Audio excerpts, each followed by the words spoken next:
Griggs, and I want to tell you about the Samsara of Life prose poem. The prose part just means that it doesn't rhyme. But here in this video, we want to tell you why we're calling this the poem of a century. Very intriguing. About 100 years ago, a guy named Max Ehrmann decided that he didn't want to go into the furniture business with his brothers. So he wanted to write, and write he did. He wrote a poem that the publishers later called the Desiderata, or essential desired things. Some of the lines you may recognize: go placidly amid the noise and haste. Speak your truth quietly and clearly. Enjoy your achievements as well as your plans. Then there's a line that's, be yourself, especially do not feign affection. I remember having the poem in a bathroom or in a bedroom years ago, and I'd look at that line, what's he talking about? Do not feign affection. It's like we can interpret a lot of the lines in these poems our own way.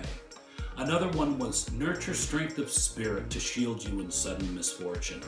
And towards the end of the Desiderata, a couple of final lines, with all its sham, drudgery, and broken dreams, it is still a beautiful world. And the final line, be careful, strive to be happy. And some versions changed one word to be cheerful, strive to be happy. Now, I want to digress just a bit. I didn't start my business years ago to write a poem, okay? A few things happened along the way to include this in some of the things I do for business. I started basically because I witnessed a tragedy in Silicon Valley. I'll say a little bit more about it. But I saw a person go into work, standing up, and I saw them leave the building, lying down, never to stand again. And I noticed a lot of that was going on, and it kind of prompted me to start my business, Griggs Achievement, with a foundation of what we call the theory of balanced mastery. And that means we're trying to teach, we're trying to explore, how do you balance your life and still achieve your goals?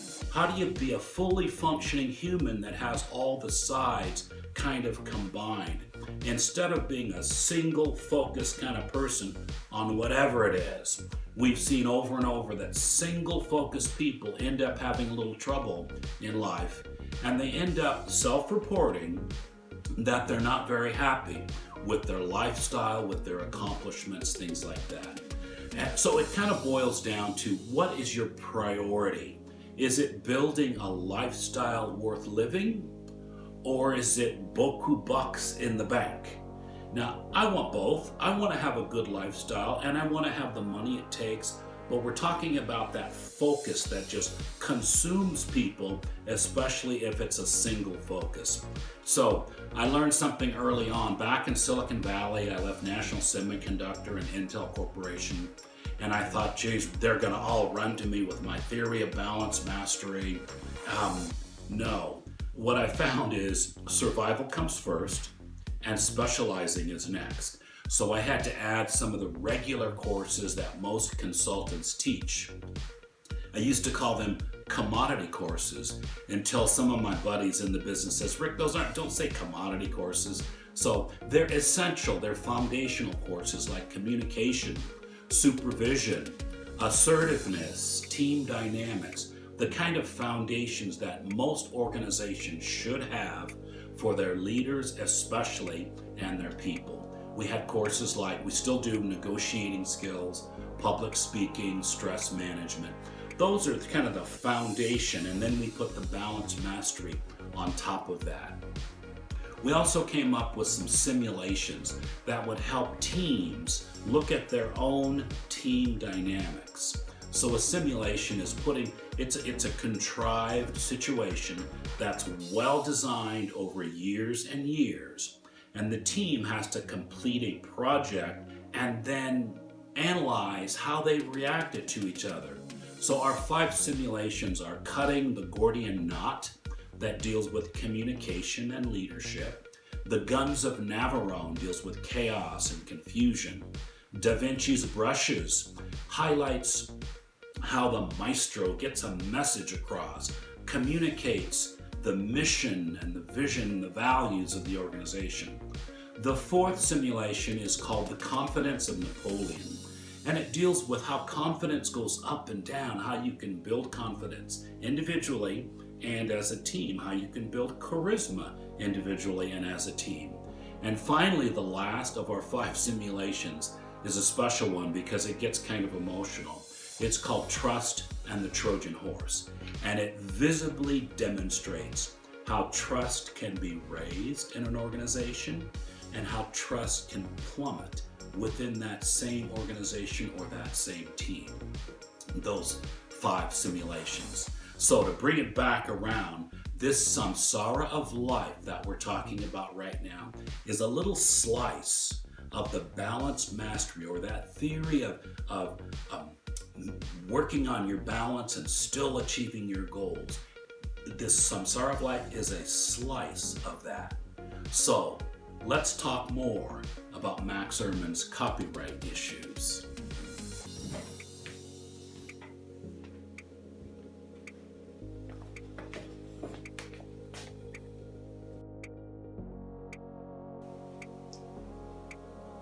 So back to Max Ehrmann's copyright issues. As I said earlier, he waited till 1927 to copyright his Desiderata poem. By this time, he had let so many people use it, have it for free.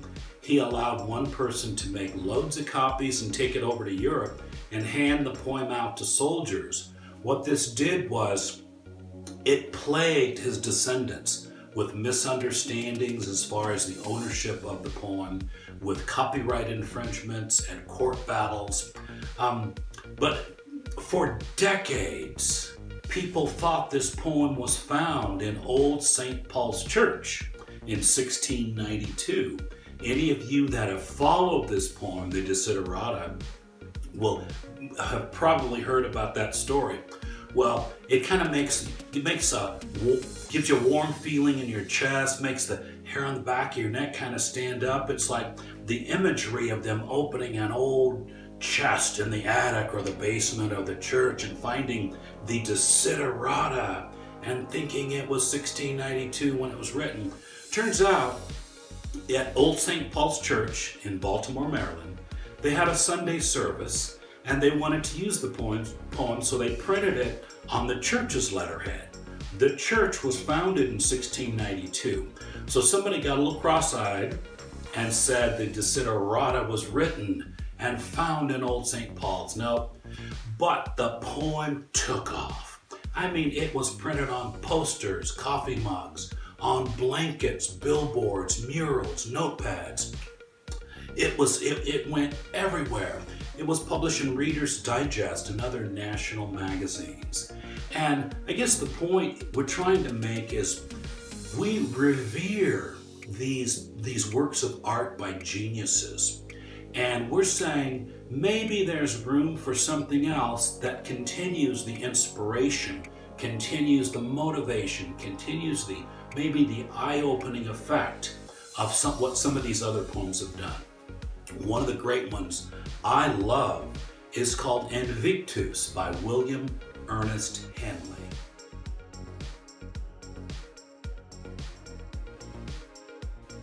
Out of the night that covers me, black as the pit from pole to pole, I thank whatever gods may be for my unconquerable soul. In the fell clutch of circumstance, I have not winced nor cried aloud. Under the bludgeonings of chance, my head is bloody, but unbowed. Beyond this place of wrath and tears looms but the horror of the shade, and yet the menace of the years finds and shall find me unafraid. It matters not how strait the gate, how charged with punishments the scroll. I am the master of my fate, I am the captain of my soul.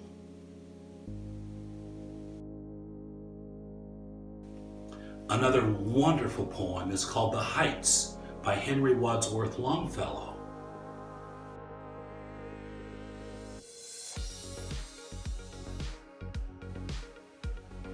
The heights by great men reached and kept were not achieved by sudden flight, but they, while their companions slept, were toiling upward in the night. and another by Langston Hughes, little short poem about dreams.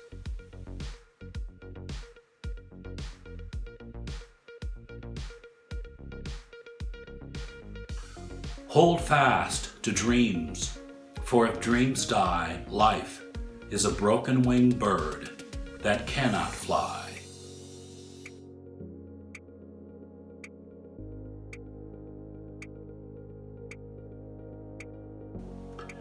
All in all, we have masterpieces that will last not hundreds, but thousands of years is my guess. I just want to say, there's a new kid on the block. My Samsara of life took 10 years to write, but 40 years to create. And it's was it a coincidence that there were 40 lines to the poem after all the editing and 40 years? I'm not sure, coincidence or what. The poem expanded and contracted for the decade I spent writing it. I collected suggestions on editing from people all over the world. I woke up at 3 a.m. so many times I can't count them all. Adjusting a line or adjusting a phrase or moving one single word around. And I'd get people would ask me, Rick, what exactly does the Samsara mean? It's a cool word, but I don't know what it means.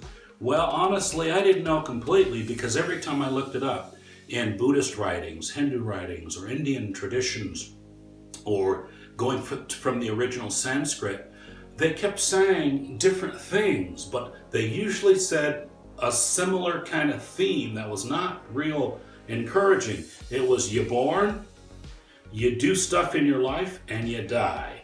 And then you're born again and you do stuff, and if it wasn't good stuff, you die and you come back as something else maybe. Well, I found so many different definitions. I felt I've got a little tiny bit of leeway in giving it my definition for the Samsara of life, based on the original stuff, but my definition. And here's my fresh definition of the Samsara of life. It is the sunrise of your life, the sunset of your labors, and then the sunrise of your legacy. The sunrise of your life, sunset of your labors, and sunrise of your legacy. You see, in my heart, I think we need some fresh thinking for a fresh century. 1927's Essential Desired Things, the wonderful poem, but those things were of another age. That was 9 years after the last pandemic, the Spanish flu. That was the year a baker in St. Louis introduced sliced bread. It was around the time that they figured out how to store peanut butter long enough so people could eat it with partial hydrogenation. It was the year 1927 that Mount Rushmore was started with the heads of, Washington, Jefferson, Roosevelt, and Lincoln, that 14-year or so project. It was the year of the Tulsa riots that have been historically corrected to the Tulsa Massacre. It's the year Charles Lindbergh flew solo across the Atlantic Ocean. The Model T was retired in 1927. I couldn't believe that. And replaced with the Model A for $500. The first transatlantic phone call, New York to London, 1927. And finally, just a few more. A Kodak Brownie camera costs $2.29. If you're into films, the silent films It and Metropolis had their debuts when the Desiderata was published, was copyrighted, 1927. And finally, a manual washing machine cost you $16. If you wanted a fancy electric one, it would cost you $80. I believe you will agree. It's time for a new poem of a century. So, will this samsara last to the 22nd century? That's no longer up to me. It's up to good people like you. I tried my best to do the work of summarizing the wisdom I gained from writing 9 books, publishing almost 100 articles on leadership, quality, balance, achievement, mastery. I even wrote a book on bachelorhood that I haven't brought out yet. I spent 3 times longer working on the Samsara than any of my 200 plus page books. I've done my part. My clients shared their secrets for creating better employees, and I tried to do the mental gymnastics of taking how to make better employees to how to make better human beings. My wish was to transfer what I learned that tragic day that I saw a coworker walk into the building before the sun came up. And while she's working at her desk, she has a medical emergency. They take her out on a gurney, never to be seen again. I thought, could I put into words the meaning of life? Here's how I found a little insight. I was at the Grand Canyon, and I saw those layers of sedimentary rock. And I thought, wow, those hundreds, thousands, 10,000s, millions of years of rock right there in front of me. How can I be significant with my 80, 90, 100 years on this earth? 2 weeks later, I'm at a farm in eastern France, and it's my buddy's ancestral family farm with great-grandparents, grandparents, the parents, and the kids. And I watch them interacting. I watch those kids just loving life. I watch the grandparents, the great-grandparents, watch the kids go over to Mémère's house every day to say hello, and that they loved Grandma. I saw one of the 12-year-olds driving a tractor, and he knew there was an American visiting the farm, and he's driving the tractor, looks over and just smiles at me really big. He was so proud to be driving that tractor.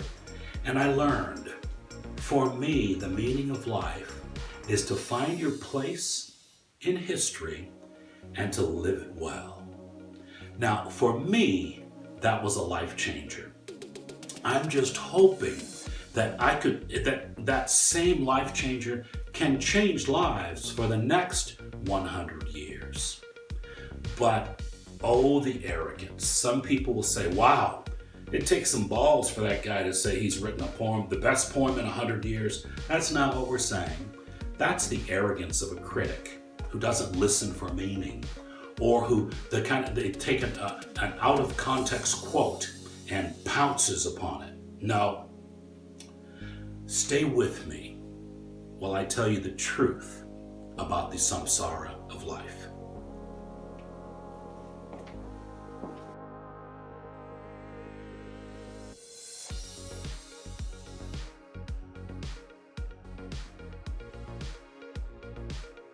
So now for the truth about this samsara of life.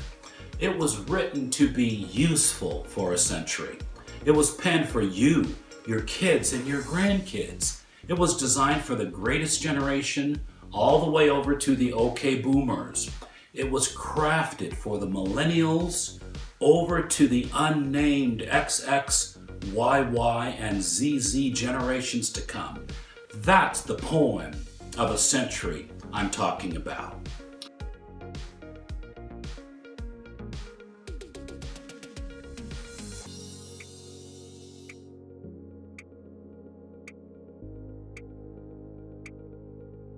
You can order the complete package of the Samsara Motivator System. This is what it looks like. We've included a large copy of the poster, 2 smaller copies, the Mastery Circle Life Assessment, plus a few other things we think you'll like inside. So you kind of get a second mailing tube inside with the smaller versions. And our thinking is this. You will be able to have gift copies from one Samsara Motivator System of the poem, of the poster, to give out to a family member, to give out to someone you love, someone, maybe a colleague, someone you might work with. And anyone who's maybe entering their career, anyone who's ending a career, who wants to look at the meaning and the significance and how to leave a legacy from their lifetime. Samsara Motivator System, $139 at samsaraoflife.com or on Facebook, Samsara of Life.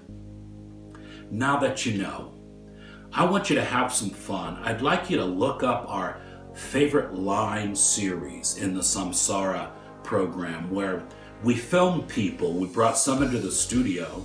We found people in front of libraries, in front of the store, and we asked them, would you please take a look at this Samsara poem and tell us what your favorite line is? And we'd film them, and we had some people that would pick one line, others would pick two. One gentleman picked three. No, he picked five. He couldn't stop. And you'll see some real heartwarming versions of how people saw part of this poem, some of the lines, and how it related to them or their loved ones or the future, looking at that meaning, significance, that legacy in their lives.